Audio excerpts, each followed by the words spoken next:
CJP ಪ್ರತಿಭಟನೆಗೆ ಮಮತಾ ಬ್ಯಾನರ್ಜಿನೂ ಕೂಡ ಈಗ ಬೆಂಬಲ ಕೊಟ್ಟಿದ್ದಾರೆ. ಜಂತರ್ ಮಂತರ್ಗೆ ಬರೋದಾಗಿ ಮಮತಾ ಬ್ಯಾನರ್ಜಿ ಘೋಷಣೆಯನ್ನು ಕೂಡ ಮಾಡಿದ್ದಾರೆ. ದೆಹಲಿಯಲ್ಲಿನ ಧರಣಿಯಲ್ಲಿ ಭಾಗಿಯಾಗ್ತಾರೆ ಈಗ ಮಮತಾ ಬ್ಯಾನರ್ಜಿ ಅನ್ನುವಂಥದ್ದು ಗೊತ್ತಾಗ್ತಾ ಇದೆ. ಜಂತರ್ ಮಂತರ್ಗೆ ಮಮತಾ ಬ್ಯಾನರ್ಜಿನೇ ಖುದ್ದಾಗಿ ಬರ್ತೀನಿ ಅನ್ನುವಂಥ ಘೋಷಣೆಯನ್ನ ಮಾಡಿದ್ದಾರೆ.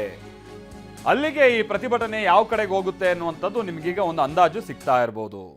ಇವರೆಲ್ಲ ಕಾಂಗ್ರೆಸ್ ಪ್ರತಿಭಟನೆಗೆ ಬೆಂಬಲ ಕೊಡ್ತೀನಿ ಮತ್ತೊಂದು ಅನ್ನುವಂಥದ್ದಲ್ಲ, ಸಿಜೆಪಿ ಪ್ರತಿಭಟನೆಗೆ ನಾವು ಬೆಂಬಲ ಕೊಡ್ತೀನಿ ಅಂತ ಹೇಳ್ಕೊಂಡು. ಈಗ ನಿಮ್ಗೆ ಗೊತ್ತಿರ್ಬೋದು, ಆಮ್ ಆದ್ಮಿ ಪಕ್ಷ ಅಲ್ಲೇ ಕೂತಿದೆ ಈಗ. ಅರವಿಂದ್ ಕೇಜ್ರಿವಾಲ್ ಸೀದಾ ಹೋಗಿ ಅಲ್ಲಿರುವಂಥವ್ರನ್ನೆಲ್ಲ ಮಾತನಾಡಿಸಿ ಅಲ್ಲಿ ಗಾಯಾಳುಗಳ ಜೊತೆಗೆಲ್ಲ ಮಾತನಾಡ್ತಾ ಅಲ್ಲೇ ಕೂತಿದ್ದಾರೆ. ಒಂದು, ಅವ್ರ ಪಕ್ಷದ ಕಾರ್ಯಕರ್ತರು ಸೇರ್ಕೊಂಡಿದ್ದಾರೆ. ಎರಡನೇದು, ಶರದ್ ಪವಾರ್ ಬಹುಶಃ ಅವರು ಕೂಡ ಅಲ್ಲಿ ಪ್ರತಿಭಟನಾ ಸ್ಥಳಕ್ಕೆ ಹೋದಂಥ ರೀತಿಯಾಗಿ ಕಂಡು ಬರ್ತಾ ಇತ್ತು. ಕೆಲ ದೃಶ್ಯಗಳು ಅದಕ್ಕೆ ಸಂಬಂಧಪಟ್ಟಂಗೆ ಲಭ್ಯ ಆಗ್ತಾ ಇದೆ.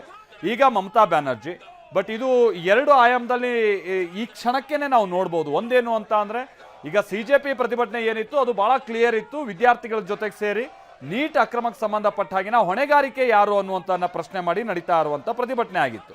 ಆಮೇಲೆ ಇಂಥದ್ದು ಏನೇ ಆದರೂ ಕೂಡ ಸರಿಯಾಗಿ ಯಾವುದಕ್ಕೂ ಆನ್ಸರ್ ಸಿಗಲ್ಲ, ಮೌನದಲ್ಲಿರ್ತಾರೆ, ಮೌನವೇ ಉತ್ತರ ಅನ್ನುವಂಥ ರೀತಿಯಾಗಿ ಆಗಿರುತ್ತೆ. ಆ ರೀತಿಯ ಆಗಬಾರ್ದು ಅನ್ನುವಂಥದ್ದು ಅವ್ರ ಒತ್ತಾಯ ಆಗಿತ್ತು.